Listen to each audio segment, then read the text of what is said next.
Hello dear students, आज हम इस वीडियो के अंदर क्लास 10th की मैथमेटिक्स को हम लोग करेंगे। फर्स्ट चैप्टर है हमारा रियल नंबर। लेकिन एक चीज़ जान जाओ, आप मेरे साथ में आप भी प्रैक्टिस करना। और एक चीज़ और है इसके अंदर, इस वीडियो के लास्ट में आपसे मैं कुछ क्वेश्चंस पूछूंगा। उन क्वेश्चंस का जवाब जो है आप कमेंट बॉक्स में ज़रूर लिख देना। नंबर 2, आपको डाउनलोड करने के लिए कुछ मैं वर्कशीट्स दूंगा, प्लीज़ आप उनको डाउनलोड कर लीजिएगा। और उनके जो आंसर्स हैं हो सके तो आप मेरे व्हाट्सएप नंबर पे अपलोड कर दें। व्हाट्सएप नंबर मैंने अपने वीडियो में दे रखा है। और फाइनली मेरे इस वीडियो को ज़रूर लाइक करें, सब्सक्राइब करें और शेयर करें। तो चलिए करते हैं हम लोग chapter number 1, that is real number. तो क्या दिखाई दे रहा है आपको? जब मैं बात कर रहा हूँ नंबर्स की, तो नंबर्स को मैंने क्या कर दिया, दो पार्ट्स में डिवाइड कर दिया। एक पार्ट तो कहलाएगा प्राइम नंबर,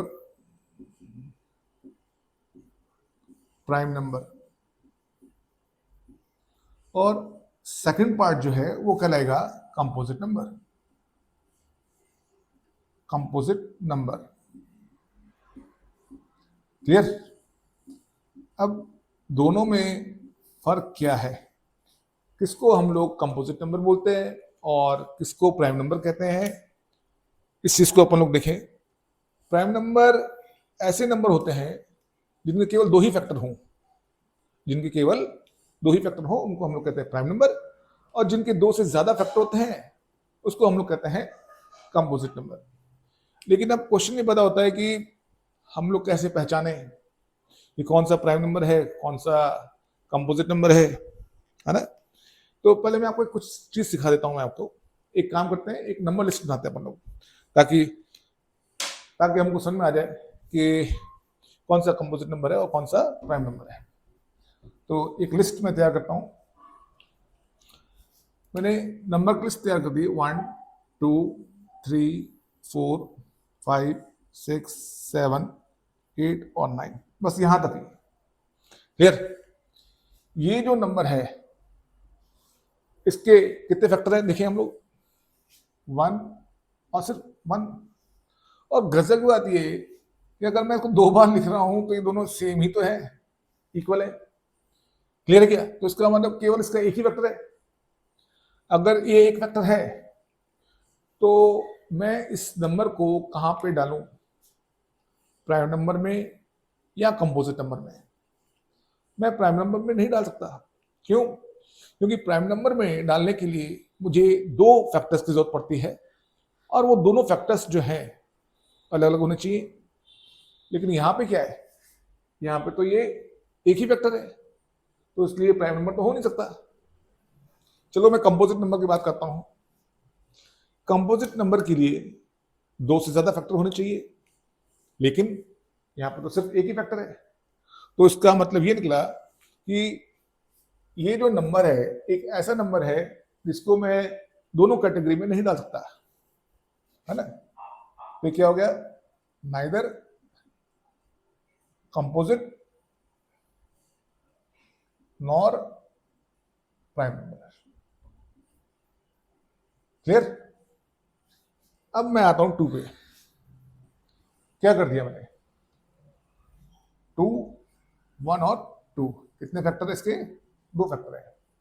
अब इस नंबर की एक खासियत है कि ये इवन नंबर है, दो फैक्टर दिखाई दे रहे हैं तो इसलिए प्राइम नंबर हो गया। दो से ज्यादा फैक्टर है ही नहीं तो कंपोजिट नंबर में हमको डालना नहीं है ना? टू फैक्टर्स हो गए, तो ये क्या हो गया, ये आपका प्राइम नंबर हो गया। मैं पी लिख देता हूं, पी फॉर प्राइम। अब मैं 3 की बात करता हूं। 3 एक और नंबर है, 1 और 3।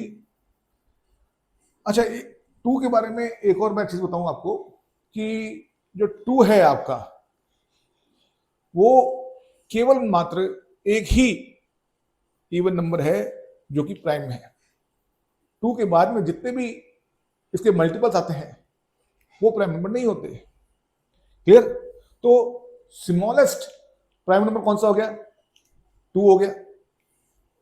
तो आगे देखिए हम लोग, अगर मैं 4 की बात करता हूँ, ये 3 क्या है, इज अ प्राइम नंबर। 4 क्या हो गया, 1, 2, 2, है ना, 1, 2, 2, या यूं कह दो कि 1, 2, 4, 1 भी है, 2 भी है और 4 भी है, क्योंकि कोई भी नंबर खुद का तो फैक्टर होता ही है ना। तो इसलिए क्या हो गया, 4 जो है आपका वो क्या बन गया, खुद का फैक्टर बन गया। तो फैक्टर कितने हो गए इसके, 3। ये 3 फैक्टर हैं, तो इसको मैं प्राइम नंबर में तो मैं नहीं डाल सकता। कहाँ डाल सकता हूँ उसको मैं, कंपोजिट नंबर में। तो ये क्या बन गया आपका, कंपोजिट नंबर। 5 की बात करूं मैं, 1, 5 केवल 2 ही फैक्टर हैं, कहाँ आ गया, प्राइम नंबर में आ गया। 6 के फैक्टर 1, 2, 3 और 6, कितने फैक्टर हो गए, 4 फैक्टर हो गए, तो ये कंपोजिट नंबर आ गया। ये फिर वापस से प्राइम नंबर आ गया, ये कितना हो गया, 1, 2, 4, 8, composite number. See and 9, 1, 3, 3, 9, again this is composite number. So 1 से लेकर 9 तक तो जो है हमने मालूम कर लिए कि ये क्या है, प्राइम और कंपोजिट नंबर है। अब इसके आगे की जो डिटेलिंग है वो मैं आपको लेक्चर नंबर 2 में बताऊंगा।